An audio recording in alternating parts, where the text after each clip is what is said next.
We are at Radio Row, interview number 2, but he's number 1 in our hearts. He is the Las Vegas Review-Journal's Adam Hill. Adam, thank you so much for jumping on with us. We always love having you. We're ordering the interviews now. We're just going to count how many you've done and just say every interview, like, hey, this is number 6. Said second. This is number 37. I just wanted to let you know that you're number 1 in my heart. Okay, that's fair enough. Because every time we see you, last night we were at dinner. You know, it's funny. I had just seen that you had posted that you had gotten to New Orleans. And then all of a sudden I see him jump up, Dan. I see him jump up and get all excited, and I look, and there's Adam Hill walking in. Generally what happens when I walk into any room, so I didn't really even notice. I was like, oh, yeah. No, you did notice. This is what happens. This is what happens when I walk into a room. I get it. What excites you about this week, Radio Row Week? I mean, you were here last year, and last year was in your backyard in Vegas. Yeah. This year it's in New Orleans. Just what excites you about this week? It's like my 8th or 9th. So now we're counting those? No, I'm just saying. Okay. You were saying that we were counting, so I just wanted to say you're counting. Well, I'm just saying I have experience in doing this. Yeah. New York, I think maybe it was the first one. I'm trying to think back to where I've been. But, I mean, it's always cool. I mean, it's one of the events, along with the Combine, that I, try to really strive to be at in terms of, NFL-type events each year. I think the Combine is the best event to me, just because I love Indianapolis in such a weird way that everything's so walkable. But the city's pretty walkable too, so it's gonna be pretty cool. But I just think just being around and for me, for my job in particular, it's you're meeting agents, you're meeting brand managers and like people like that are just gonna have connections throughout the season, and obviously players and coaches and people like that are walking around. But it's just kind of like a convention of who's who, and then you walk into a restaurant or a bar and you see somebody that you can have a drink with, and then they remember you when you talk to them in a couple of years, or you're trying to interview them, that kind of thing. So I just think that's the really cool part of this, that it's really the networking aspect of it. Yeah. Yesterday when we got here, we saw Chad Johnson at the airport just standing around. I think it's Chad Ochocinco. Yeah. Chad Johnson. Es mexicano también. I know that he says he's Mexican as well. So it's exactly. Pete Carroll is now the head coach of the Las Vegas Raiders. It's not Ben Johnson. This isn't the Raiders locker room, by the way. So, but just what do you think about I'm not Pete doing Carroll? the impression on okay, no worries. I don't even know why you would bring that up. I was just saying, like, this isn't the Raiders locker room. You were doing it. I don't know. But what is exciting about, what should Raider fans be excited about when it comes to Pete Carroll? I think the stability aspect of it, just the I feel like I keep trying to look at the camera. I don't know. You can look at the camera, look at me, whatever. Yeah, you're fine. I think you're a professional. I really am. The stability aspect. 9 years of what he brings, just in terms of, like, I don't think anybody expects him to win a Super Bowl next year. I don't think anybody thinks they're going to compete even at this point. But it's more. I think the ultimate goal of a Pete Carroll, and what fans should be excited about, and man, they hate when I say this, that in 3 years when he's done coaching, that there's a lot of people that really want to take the job, which is not the case necessarily this time. That next time when they're looking for a coach, they have every coach knocking down their door like, oh man, that team is about to really be something. Like that's the team I want to take over. And I think that's what you're looking for out of a Pete Carroll. And everybody talks about Pete Carroll and obviously a Hall of Fame coach, that type of stuff. But to me, John Spytek is really the big hire here, the new GM. I think he's really, really good. I think he's going to be great for the organization. And I think his next hire is the one to really watch in terms of, hey, what do they bring in? Because nobody thinks Pete Carroll's going to be the coach for 20 years. Yeah. I mean, I hope it's fair to say that. I don't think even Pete Carroll believes that. But, I think he's the guy that's going to put them in a position to build a foundation that the next coach is going to be able to take advantage of. Let's go back. Let's face it right now, Pete Carroll is taking over like nothing. There's no there's no foundation. There's nothing there. It's building from scratch. That's not going to be the case next time if he's successful. So let's go back. What did you think went into the decision of firing Antonio Pierce and Tom Telesco? Well, after 1 year, essentially. I mean, I think what it comes down to is Tom Brady is now in charge, and Tom Brady wanted to put his own people in there. We know that with John Spytek. That's a 100% a Tom Brady guy. Pete Carroll, maybe not necessarily, but I think, obviously he had a big influence on that. And I think it was just like, hey, he's here now. He's going to be the one that's in charge. He's going to be the one that's making the decisions. Let's let him do that right now. And I thought it was weird. Like, I never thought Antonio Pierce should have had the job. I thought it was a bad decision. I thought it was the wrong decision. I, very publicly said that and wrote about that he shouldn't have had the job.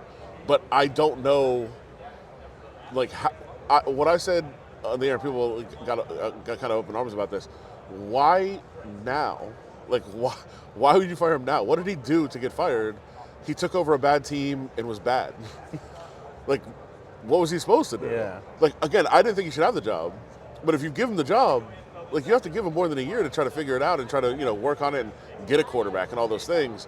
I don't know what was different this offseason than last offseason. So I think if you're going to hire him, you should keep him. But you never should hire him in the first place. But I guess you also can say, hey, 2 wrongs don't make a right. Don't double down on the wrong. Get rid of him. But he never was prepared for the. It sounds like a knock on him. Like it's a process to learn how to be a head coach. Yeah. Like you have to go through the steps, and he was never ready. There was a lot of things he didn't understand. Like I don't think he even knew the challenge rules when he took over. Oh really? Like in terms of. He tried to challenge, I think, twice on turnovers, and you're like, yeah, that's not challengeable. Yeah. But again, this is not a knock on him. Yeah. He never took those steps. He wasn't a coordinator. He didn't have that process that was involved in it. And to his credit, he brought in a lot of guys to try to help him. I think he made a lot of really bad 4th down decisions. But that's just opinion more than anything. That I think he should go for it a lot more. I mean, he had the play against the Chargers that you're aware of, that they made a decision to punt that no team had punted in that situation in the last 8 years. Yeah. Down by less than a score in the 4th quarter in opposing territory on 4th down, they punted. Like that never happens. You don't do that. But that's just, again, it's not a critique of him, even if it sounds like it. It's just that he wasn't prepared for that job. Because I think on that drive, J.K. took that long touch, that long carry, and he did like 60 yards or something. Then they scored after that. Yeah. And, they never were in position to win again. And that's just, it's not about the result. It's about the decision in the moment where you don't do that. And they did it. And so I think I keep using the wrong word, that he wasn't prepared. Like he didn't have the time put in. He didn't have that equity of, hey, like building up to this point. It's like, hey, go be the inspirational guy, which he was. But there's a lot of other things that go into it. And also, like, when you're the substitute teacher like he was last year, like, it's kind of easy. Everybody's having fun. Everybody's having a good time. They're celebrating their, victory cigars, things like that. And then when you try to be like, hey, now you got to do homework, people are like, wait, what? We watched movies in your class. That's what are you talking about? Like, what do you mean? Yeah. Like, I don't get this. And he had a very, we made a big deal about it in the media, and the team said, you guys are making too much of this. But the learning experience that he had with Devontae Adams in training camp, where it was really a power struggle. And Devontae had gone to bat for him. He'd like said, hey, I want him to be the coach. I might want out if he's not the coach. Like he had done all that. And then Antonio Pierce tried to, bring the hammer down a little bit and like, hey, you're going to play in the preseason. You're going to do this. You're going to do this. And Devontae was like, no, I'm not. Like, what are you talking about? Yeah. And it was, for those that weren't paying attention, like I think 3 players had children during training camp, and they missed like 1 or 2 days. And Devontae missed 2 weeks. And it's not his first child. Yeah. And then, he said, Antonio Pierce said, hey, anybody that's healthy is playing. And then we asked Devontae, are you playing? And he said, no. And Pierce doubled down and said, anybody who's healthy is playing. And then the next day, Devontae had an injury. Like, that's testing. Like, Yeah. You're testing the new coach, things that he wasn't, he hadn't gone through before. And like, these are learning experiences that I think if he does, and, at some point down the road, if he is a head coach again, like, I think he'll have learned a lot of lessons from this job. But, like, it's their fault for putting him in that position. It's not his fault. Tom Telesco wasn't surprising to you? A little bit. Yeah, but I think it was also, it wasn't from the standpoint of everybody kind of said, when Tom Brady eventually hires a GM, it's going to be John Spytek. And so I think it was like, in Brady's mind, he's like, well, maybe we'll wait, maybe we'll do it next year or whatever. But at some point he said, well, we're changing head coaches, might as well make this decision now, might as well move on. And I don't think this is a knock against Telesco. I think it was more, I want my guy in there. And, that's kind of what happened. There's, again, a weird position to throw somebody in to, hey, fix this. Oh, you have a year to fix it. Has a great draft. And then he's gone. Like that, it doesn't really make sense to me. But I think when you start to look at who they did want, what they did do, what Brady eventually did, I think that kind of explains that he wanted his guy, and that's fine. Should we go offensive coordinator next or quarterback? What do you think? What's more interesting to talk about? Have a quarterback. So. Okay, so let's start with there then. Who's going to be the quarterback of the Las Vegas Raiders in 2025? Is he on the roster? Is he in the draft? Is he going to be a free agent? Well, I think Aiden O'Connell will be in the quarterback room. I don't think he'll be the starting quarterback, but I mean, he's because there. a certain individual got a text from a GM that said Aiden O'Connell would be a top 3 quarterback in this draft. I mean, you've heard that in the past. Heard it. Yeah. I don't know who said that. I don't know if it wasn't me. Well, no, I know it wasn't you, but I'm just telling. I'm just because we're kind of talking in code. I'm just making sure that the the viewers know it's not you. You're not like referencing that it was me. No, you would never say that. No. But who do you think? I'll say I was wrong the other way. I said after watching Aiden O'Connell for the first preseason he was in and the first couple of games that he played in, I said I don't think he's even capable of being a backup quarterback in the NFL. And I think I was wrong. I think he is for a lot of reasons. One, like there's a lot of limitations, of course. Yeah. But he's the kind of guy that is going to be a really solid backup in the league. He's capable of going and winning you a game for sure. But he's a really good locker room guy. Really, really good at just learning system, understanding his role too. When he wasn't the starter, he was very good at helping prepare the starter. All those things. So all the things that it requires to be a backup quarterback in the league, I think he is good at. And I do think he's capable of going in and winning a game if he has to. So I do think I think he's a long-term backup type quarterback, which I didn't think when he first came in the league. So that that's the case. Who's going to be the quarterback next year? They're going to draft somebody. I don't know if that's going to be the starting quarterback. I don't think it's going to be Russell Wilson, even though a lot of people have kind of thrown that out there. I think there's two sides of it, and people saying, hey, the relationship is fixed with him and Pete Carroll, and other people said it might not be. And I heard from a very good source this week that it's not fixed. It's Russell Wilson saying it's fixed, and maybe on the other side it's not. So I don't think it's going to be him. Could it be Marcus Mariota again? Chip Kelly comes in. That kind of makes sense to me a little bit. I think that there's a lot of possibilities out there. And I go back to, John Spytek was obviously the assistant GM in Tampa. 2023 is the case study I keep telling Raiders fans to look at, where everybody thought the Bucs had to tank. They had $80 million in dead cap, which the Raiders don't. They have a ton of cap space. But they had $80 million in dead cap. Tom Brady retired. All those star players had walked away. And everybody said, hey, you can't go sign anybody. Like, just go tank. Draft a quarterback next year. And they didn't do that. They used, I think they had like $3.8 million or something that they could actually spend in free agency. They spent all that on Baker Mayfield. And it worked out. And they didn't have to tank. They actually went into the playoffs, the back-to-back seasons, and now signed him to an extension. Like, they went and found that veteran guy who people had given up on. So I think that's kind of the mentality that John Spytek has of let's go find that guy that can help us And Baker has gotten two offensive coordinators hired as head coaches. I mean, It's not just him, but like he's a big part of that because of the way he's played in the last 2 years. Sam, are you trying to mention Sam Darnold out there? Is that who you're trying to throw out there? No, I don't think so. I don't think that will be the case. I think he's going to get money from somewhere, and I don't think it's going to be from the Raiders necessarily. I mean, that could be a possibility, but I think it's that type of player. And look, does Marcus Mariota make sense if you draft somebody? Yeah, I think he does. Like, bring him in, knows Chip Kelly's system. Like, let him kind of be the bridge quarterback. If you had like a Marcus Mariota, Aiden O'Connell, Jackson Dart, like quarterback room. I think that's probably serviceable. So we go to Chip Kelly, coming off winning a national championship. It has been 1,800 what is going on at Ohio State? 13 days since they beat Michigan.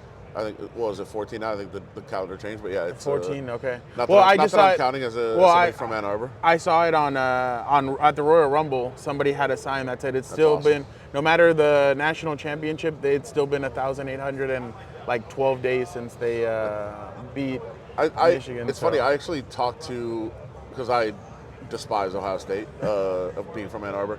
I'm gonna open a soda now, by the way, just because it's casual. We're just hanging out. Yeah, that's fine. I'm sure people love that sound on the that sound effect. It's a Pepsi, by the way, so don't think he's doing extracurricular activities. It's a Pepsi. So, first of all, I didn't watch the Royal Rumble. Was it good? I think people were angry about the outcomes because Charlotte Flair came back from tearing her ACL and she won. I actually did see that. So people weren't too happy. Main event Jey Uso. Yeah. Yeet. I've become like. Wow. Are you gonna yeet? I'm not. Okay. But I will. Acknowledge the tribal chief. Yeah, I don't know anything about wrestling, but when I come on here, I know you guys talk about it, and I do have friends that are very into it, so I have to pay attention enough to not be lost in group texts. In the sauce, yeah. And when I hang out with my guy Cody, just walk around the Legion Stadium. Yeah, that's awesome. Just rub it in. Cody Rhodes, I'm talking about. Yeah, no, I know who you're talking about. So yeah, I have to know about it in that sense. So I know people are mad about the main event. Jacob, yeah. So. Then WrestleMania coming to Las Vegas, your backyard. What were we talking about? Chip Kelly. Chip Kelly. So what did you? This started as a Chip Kelly question, and we went to main event Jey Uso. Yeah, that's what's fun about this show. So what did you make of? I don't think it was the show. I think it was me. I think I just spiraled out of control in a weird direction. Well, yeah, but we have fun with it. With Chip Kelly coming in, I mean, we've heard LaShawn McCoy. We've heard a lot of guys being very outspoken about what life. Deshaun Jackson. We've heard about what life was like with Chip Kelly as the head coach.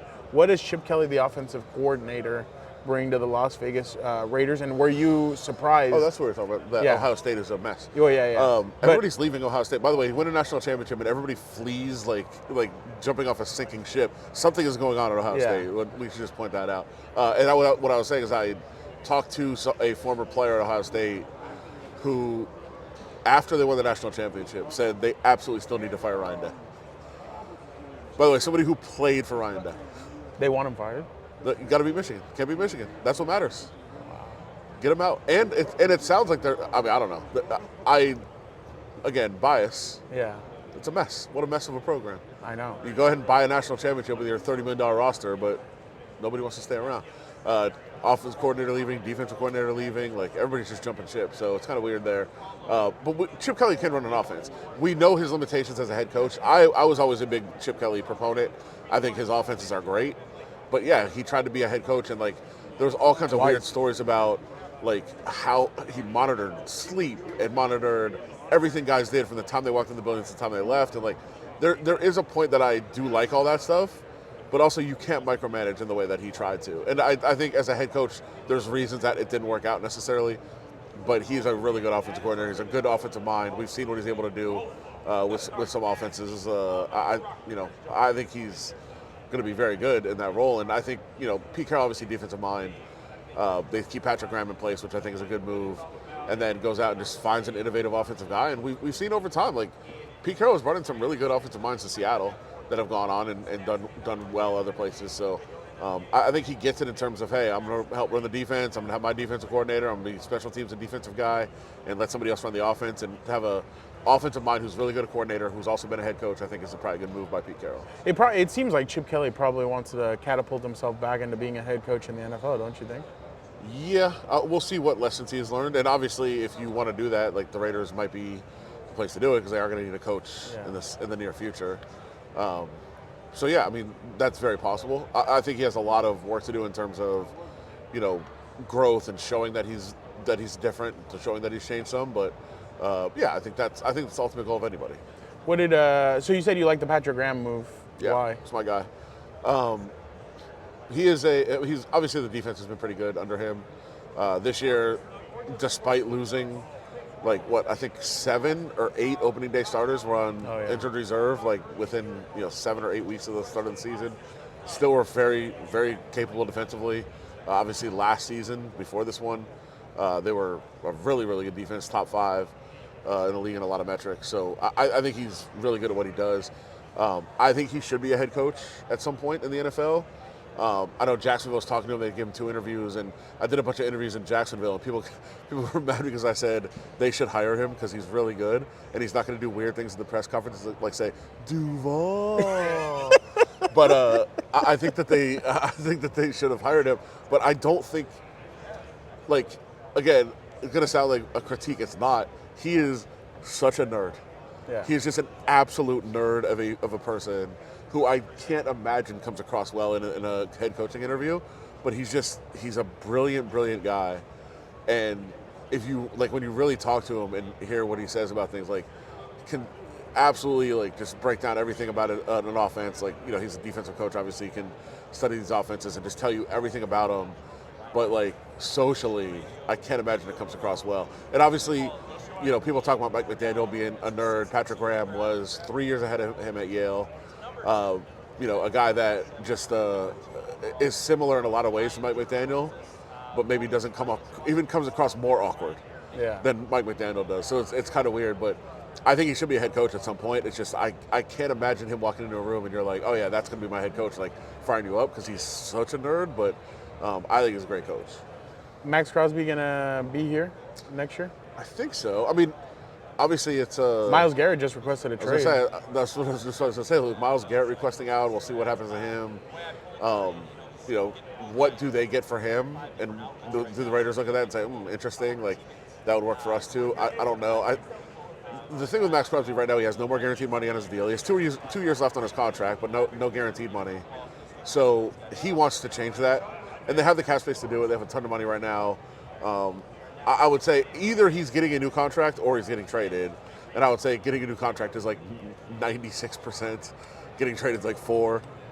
Unless he really decides that he wants out of there. But I think with a lot of the changes they made, especially keeping Patrick Graham, especially keeping Rob Leonard, his defensive line coach who he loves, I think those moves were kind of not only to make him happy, but I think it was part of like, hey, like, we're keeping your structure in place.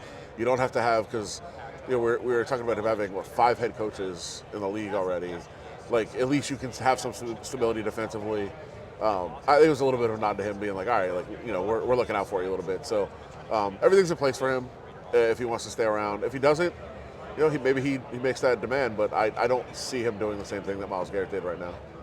Trevor. He also showed up at the presser, which I think was a all right, look, I've said some things, because he talked about, hey, I don't know what direction they're going, but for him to actually show up, and it's not like he was in the building working out because he's hurt right now. He's on a cart. He's got stuff for him to get around. So yeah, I think that was a nod of like, all right, I get it. I like this move. I don't want to. Trevor Mooring? No. Trayvon Merrick? Yeah, Trayvon Merrick. My bad. He's a free agent. He is. They're saying that he might get a big. 7 defensive starters are free agents. Yeah, they're saying that he might get a big deal. He's probably going to be the best safety on the market. And you think he'll be back? He likes Vegas, but I don't necessarily think so.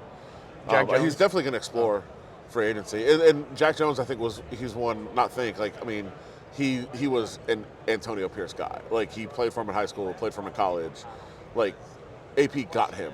So, like, I don't know what Antonio Pierce is going to do. If he's coaching somewhere, I would imagine Jack Jones is going to be there. Like, I think that. But he does love Vegas. He's found a home there. Yeah. I think he's a guy that they want to have around. But, yeah, I think he's the kind of guy that if Pierce was somewhere else, I think he'd be there. I know everybody made, obviously coming out of the draft, everybody loved, my God, I just blanked on his name. This year? Last year? This year, Georgia. Oh, Brock Bowers? Brock Bowers. Everybody loved Brock Bowers. What did you see? I mean, record-breaking rookie year. And that's with a revolving door of quarterback, because they had Desmond Ridder at some times. They had AOC. They had Gardner Minshew.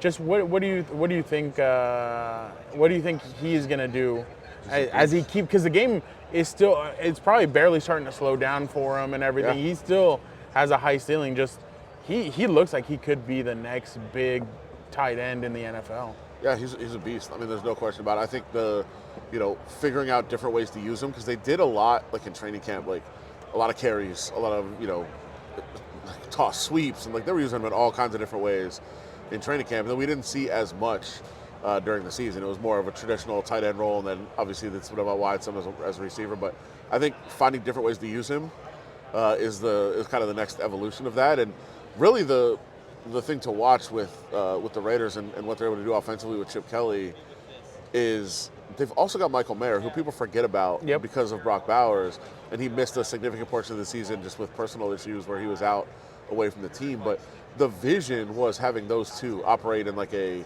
old New England Patriots type role, without the off-field issues with Gronk and Aaron Hernandez. Allegedly.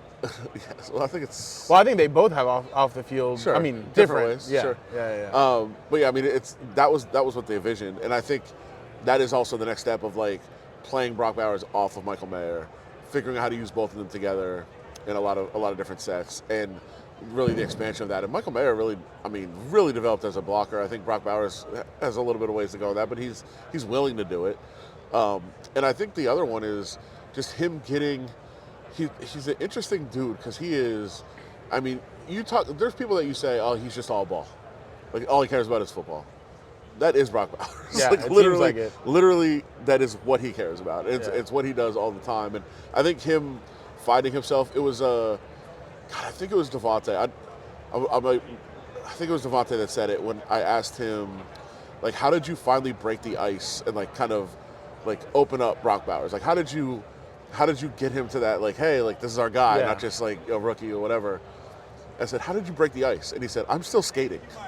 That's what he said. He's like, you can't. There's nothing. There's just not anything there besides football. And I think once he starts to be a little bit more comfortable with just himself and maturing and all those other things, I think there's even that next level to unlock. I feel like we got that from Ladd McConkey. Same thing.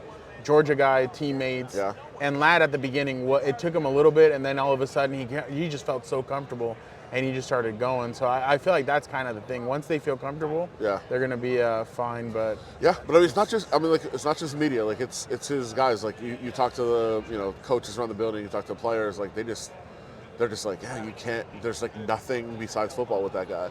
There's a couple guys actually. Some of the Tommy Eichenberg, also a Ohio State guy, kind of that same way. Just all football, and you're like, man. Yeah. And you're like, oh, does he just not like the media or something like that? Like, no. That's how he is with his teammates too. It's wild.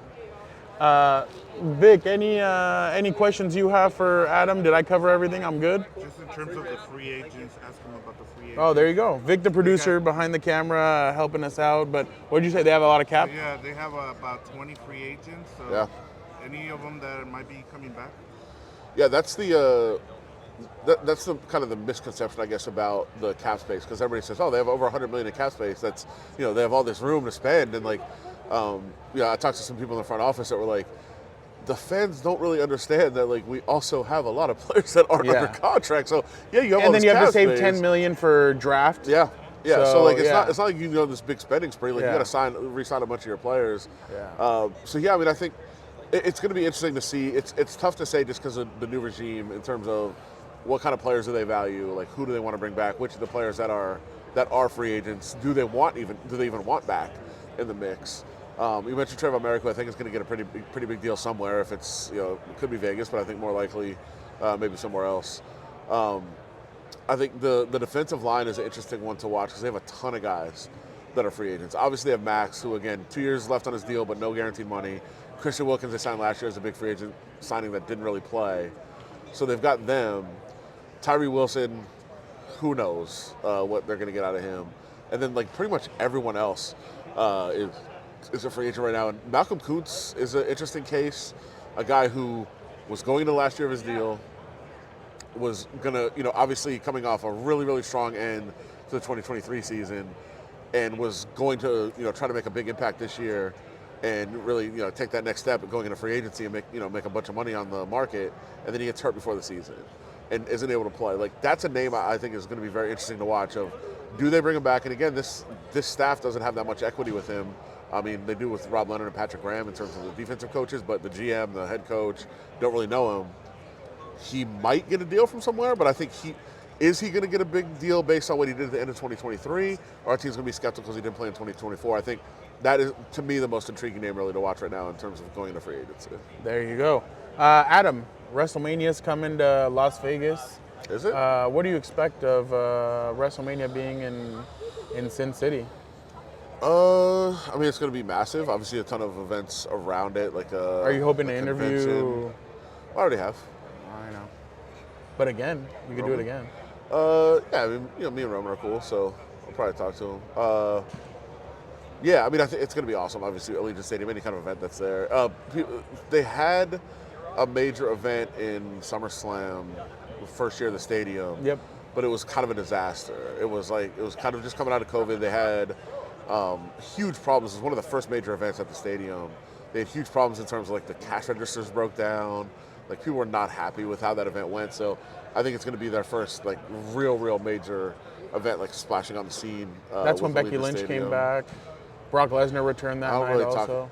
Since she unfollowed me, I don't really talk about her. You know, that kind of puts a smile on my face because you used to give me a lot of crap about that. You're like, oh, Becky Lynch follows me. She didn't follow me for a long time. Yeah, but I think she got sick of all the Raiders tweets. David Benavidez the other day against David Morrell, that was a pretty cool fight.